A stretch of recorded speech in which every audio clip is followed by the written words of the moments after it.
Course in Miracles, Workbook for Students, Workbook Lesson 100. My part is essential to God's plan for salvation. My part is essential to God's plan for salvation. Just as God's Son completes His Father, so your part in it completes your Father's plan. Salvation must reverse the mad belief in separate thoughts and separate bodies, which lead separate lives and go their separate ways. One function shared by separate minds unites them in one purpose, for each one of them is equally essential to them all. God's will for you is perfect happiness. Why should you choose to go against His will? The part that He was saved for you to take in working out His plan is given that you might be restored to what He wills. This part is as essential to His plan as to your happiness. Your joy must be complete to let His plan be understood by those to whom He sends you. They will see their function in your shining face and hear God calling to them in your happy laugh. You are indeed essential to God's plan. Without your joy, His joy is incomplete. Without your smile, the world cannot be saved.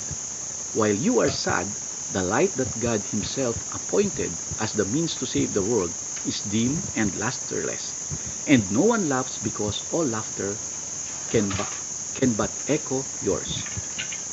You are indeed essential to God's plan. Just as your light increases every light that shines in heaven, so your joy on earth calls to all minds to let their sorrows go and take their place beside you in God's plan. God's messengers are joyous, and their joy heals sorrow and despair. They are the proof that God wills perfect happiness for all who will accept their Father's gifts as theirs.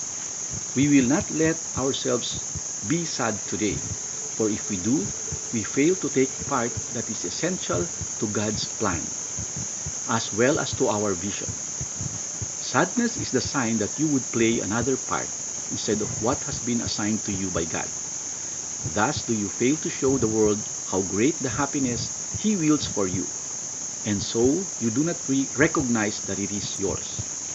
Today we will attempt to understand joy is our function here.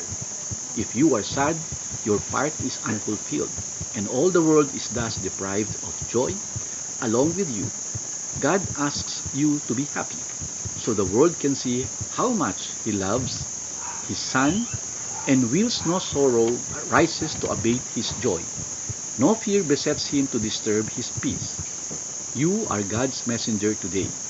You bring His happiness to all you look upon, His peace to everyone who looks on you and sees His message in your happy face. We will prepare ourselves for this day in our 5-minute practice periods by feeling happiness arise in us according to our Father's will and ours. Begin the exercises with the thought today's idea contains. Then realize your part is to be happy. Only this is asked of you or anyone who wants to take his place among God's messengers. Think what this means. You have indeed been wrong in your belief that sacrifice is asked. You but receive according to God's plan and never lose or sacrifice or die. Now let us try to find that joy that proves to us and all the world God's will for us. It is your function that you find it here and that you find it now. For this you came. Let this one be the day that you succeed.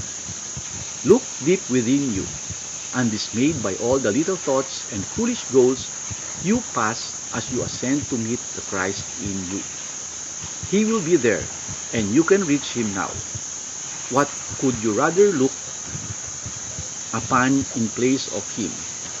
Who waits that you may look on Him? What little thought has power to hold you back? What foolish goal can keep you from success when He who calls to you is God Himself? He will be there. You are essential to His plan. You are His messenger today, and you must find what He would have you give. Do not forget the idea for today between your hourly practice periods.